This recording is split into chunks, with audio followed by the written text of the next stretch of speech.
Hey, what's up guys, Luckz here bringing you a new video, and today we're going to be taking a look at LEGO Minecraft set 21141, the Zombie Cave. This set comes with 241 pieces and retailed for $20 in the United States. And it's still available as a recording of this video, so yeah, let's take a closer look at it.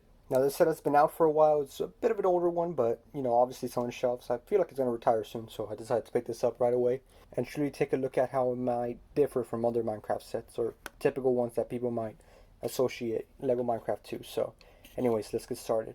As always, we're going to start off with the figures, and here we have Steve. Obviously, we've seen Steve before. We get him pretty much every set, but this one has a few defining features. Like, this one has an iron helmet accessory along with an iron pickaxe and a cookie. But yeah, that's pretty much it. If you've seen one Steve, you've seen them all, and that's pretty much it for this figure. Alright, next up. Here we have your typical zombie. Now, this zombie obviously has the same pretty much printing as Steve. The only difference is that his skin tone is green, to obviously signify that he's a zombie. Obviously no printing in the back. And if you move forward, the same bit of printing as Steve.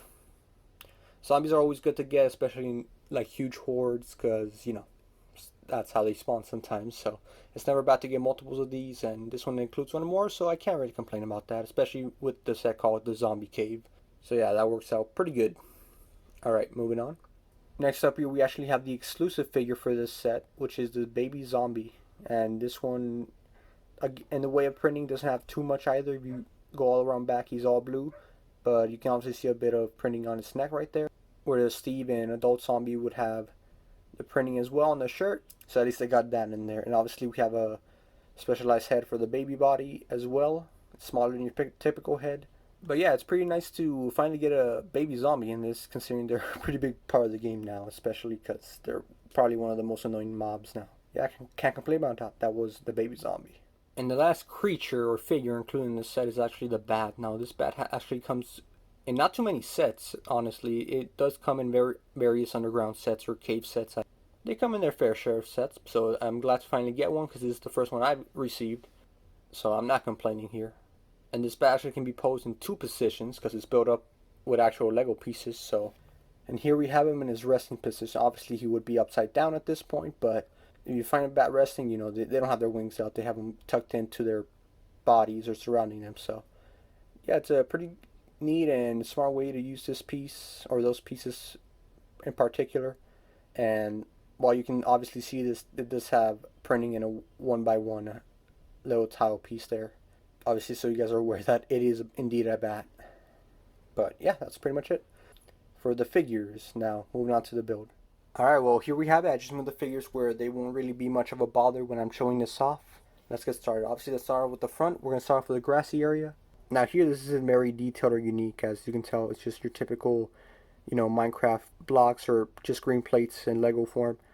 But it actually does have a fence area right here, as well as a purple flower here, to add that little bit of detail that some people might care about. And obviously, it leads into the entrance of the cave.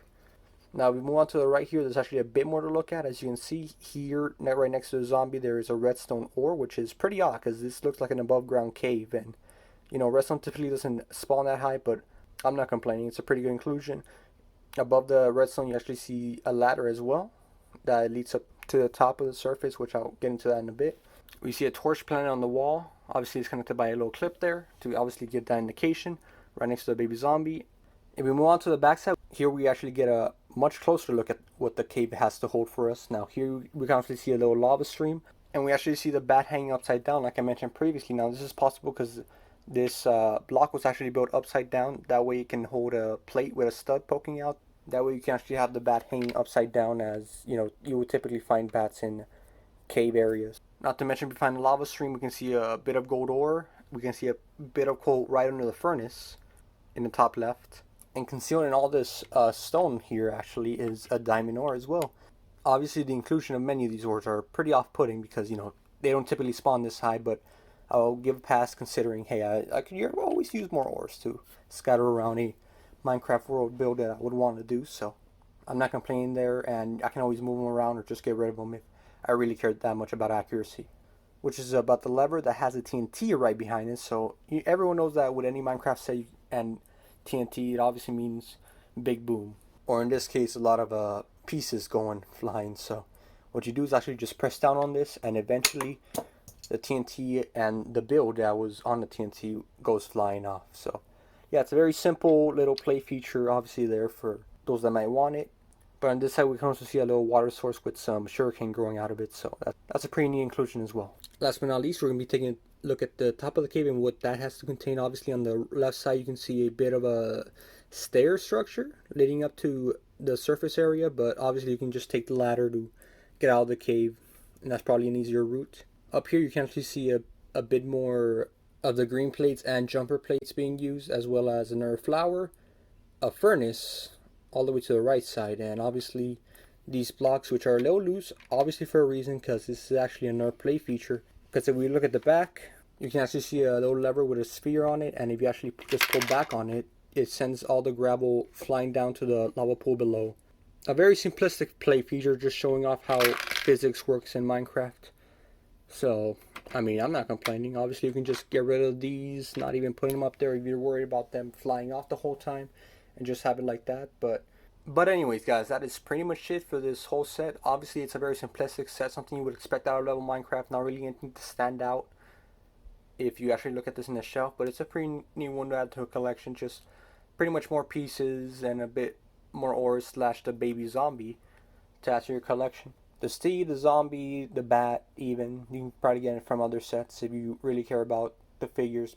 But if you're in it for some outstanding build, I'd suggest like looking somewhere else for a similarly priced set from this theme. Anyways, guys, that's pretty much it. I hope you enjoyed. Subscribe if you're new, and I'll see you next time. Goodbye.